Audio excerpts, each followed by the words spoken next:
Olá, povo de Deus, 13 de fevereiro de 2021, quinta semana do tempo comum, sábado, dia que nós consagramos a Nossa Senhora. Todo sábado é consagrado à Virgem Maria, que ela interceda por nós nesse dia maravilhoso, por toda a nossa família. Meus irmãos, o Evangelho está em Marcos, capítulo 8, versículos de 1 a 10. E hoje a liturgia da palavra quer nos mostrar como Deus tem cuidado de nós. Apesar de nós não merecermos, apesar dos nossos pecados, da nossa desobediência, das nossas falhas, Deus é o nosso refúgio. Ele tem cuidado de nós. E o Evangelho, nós vamos começar por ele, ela nos vai colocar essa realidade. Naqueles dias, havia de novo uma grande multidão e não tinha o que comer. Jesus chamou os discípulos e disse: Tenho compaixão dessa multidão, porque já faz 3 dias que está comigo e não tem nada para comer. Se eu os mandar para casa sem comer, vão desmaiar pelo caminho, porque muitos deles vieram de longe. Veja, meu irmão, minha irmã, Jesus sempre é cercado por multidões, que a fama de Jesus foi se espalhando, das suas palavras, da sua pregação com autoridade, dos prodígios, sinais e milagres que aconteciam, as curas, libertações. Então, o povo sedento de Deus, povo necessitado da ação de Deus em suas vidas, procuravam Jesus. E Jesus tinha compaixão dessa multidão. Compaixão é sofrer com alguém. Paixão aqui no sentido de sofrimento. Por isso que a gente fala paixão de Cristo, né? Então, Jesus sente o sofrimento. Isso nós temos da parte de Deus desde lá do Êxodo, né? Desde quando Deus escuta o clamor do povo que está no Egito escravizado, que Jesus coloca a mesma coisa, ele sente o sofrimento daquele povo, daquela fome do povo.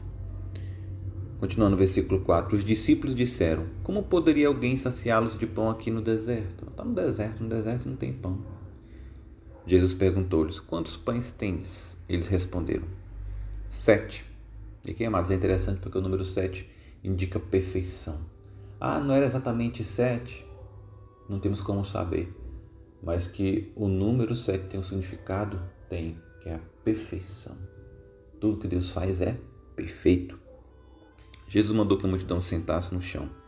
Depois pegou os 7 pães e deu graças, partiu-os e ia dando aos seus discípulos para que os distribuíssem, e eles os distribuíram ao povo. E que é interessante, amados, porque alguém pode questionar, mas não eram 7 pães, tinha os peixes lá no meio também.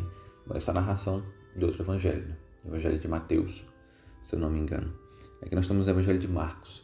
Esses 3 evangelhos, Mateus, Marcos e Lucas, são semelhantes. Então, muitos pontos eles contam a mesma história de ângulos diferentes, com algumas diferenças de informação.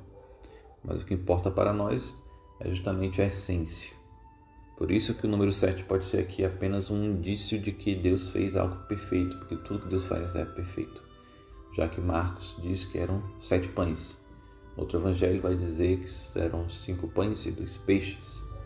Então, é só para vermos essa questão, essa semelhança e diferença entre os evangelhos.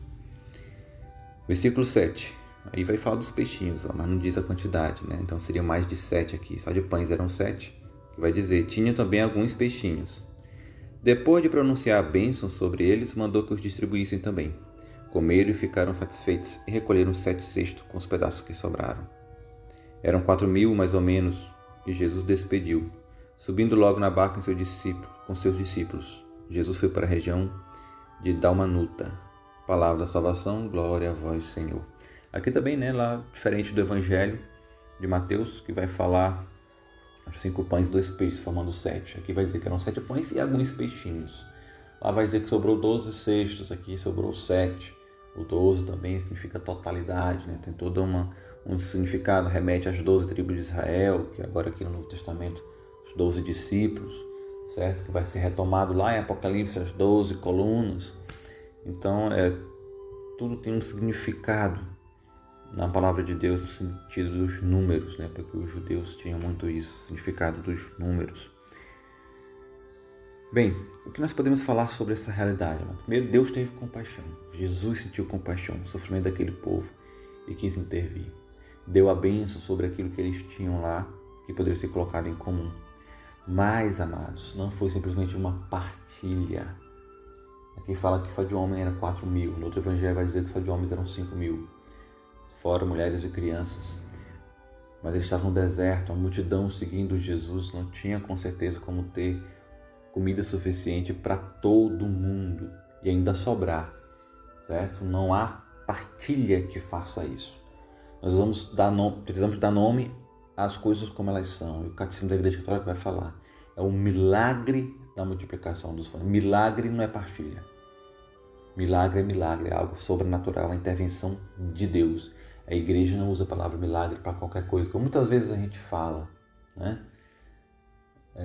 Acordar de manhã é sempre um milagre. Não, amado. Você tem todo um sistema aqui no seu organismo para que você acorde de manhã, certo? É algo natural que Deus fez e colocou. Milagre é algo sobrenatural, extraordinário, que vai contra a natureza, né? Assim, supera os limites, as leis da natureza. Isso é um milagre.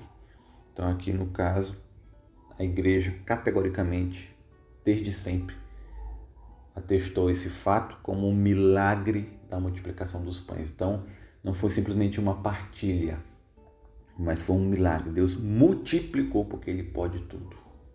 Ele tem poder sobre a matéria, sobre o tempo, sobre o espaço. Então, para Deus nada é impossível.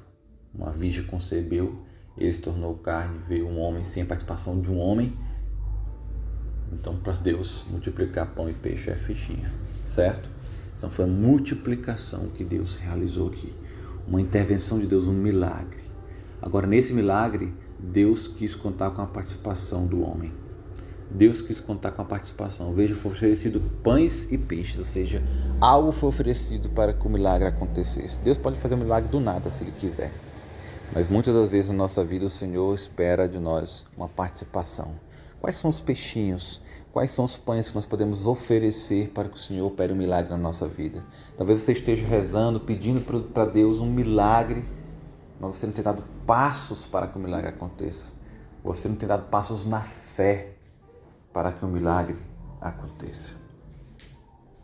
E aí nós vamos para a primeira leitura, no livro do Gênesis, onde continuando, da queda de Adão e Eva, do pecado, vem agora o diálogo de Deus com eles com medo de Deus, amado. E o pecado deixa isso em nós, faz com que a gente tenha uma visão de Deus, uma visão errada, um Deus carrasco, que nos castiga assim como as pessoas castigam umas às outras. O castigo de Deus é fruto do seu amor, é totalmente diferente do que nós imaginamos sobre castigo. Em outra oportunidade a gente pode falar mais sobre o castigo de Deus. Porque também tem muita gente dizendo que Deus não castiga, É porque tem uma visão errada do que é castigo. Certo? Então essa visão errada de castigo faz com que tenha uma visão errada de Deus, um Deus carrasco, justiceiro, e o medo vai afastando o homem da presença de Deus. Foi o que aconteceu com Adão e Eva, vale muito a pena você ler Gênesis capítulo 3, versículos de 9 a 24. Mas há uma esperança. Eu queria chamar a atenção para o versículo 15. Porém, inimizade entre ti e a mulher, Deus falando para a serpente, entre a tua descendência e a descendência dela. Esta te ferirá a cabeça e tu lhe ferirás o calcanhar. Aqui é o chamado proto-evangelho, o primeiro evangelho, a primeira boa nova em que Deus coloca que haverá uma descendência da mulher, que vai ser inimiga, que vai esmagar a cabeça da serpente. A mulher aqui foi identificada com a leitura cristã, é Maria. Maria é essa mulher. E o descendente de Maria quem é? É Jesus. E a partir de Jesus, todos nós. Então nós somos essa descendência da mulher que pisa a cabeça da serpente. Por isso aquele título, Maria passa na frente, pisa na cabeça da serpente, é certíssimo e bíblico. Está aqui em Gênesis capítulo 3, versículo 15. Você pode na sua Bíblia riscar e sublinhar, destacar esse versículo e colocar o proto-evangelho. O primeiro evangelho está aqui no livro do Gênesis. A promessa. E que de fato se cumpriu. Maria pisou na cabeça da serpente, o mal não tocou a Virgem Maria, ela é imaculada e Jesus venceu na cruz os poderes das trevas que nos escravizavam. E agora, como descendentes, nós temos que também pisar na cabeça da serpente. Temos que tomar o nosso lugar de direito.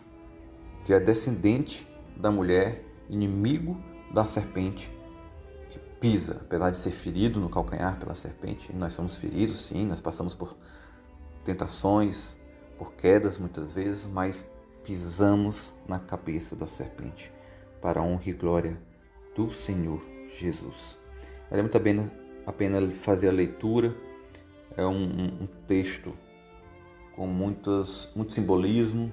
Uma boa Bíblia, um bom rodapé pode nos ajudar a compreender. Indico a Bíblia do Peregrino. E o Salmo, né? Ao Senhor, vós foste sempre um refúgio para nós. De fato, gente, Deus tem sido o nosso refúgio.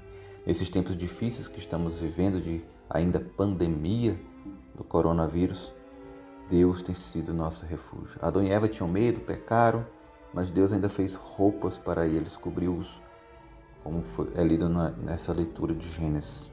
Deus sempre cuida. A gente cai, a gente erra, a gente bate com a cabeça, mas Deus está ali nos socorrendo, como Jesus, né? Compaixão. O Senhor tem compaixão de cada um de nós. Meu irmão, minha irmã, que o Espírito Santo te dê a graça, te dê a força de pisar sobre a cabeça da serpente, de oferecer os teus pães, os teus peixes, para que o milagre aconteça. Que Maria passe na frente e pise na cabeça da serpente. Deus te abençoe.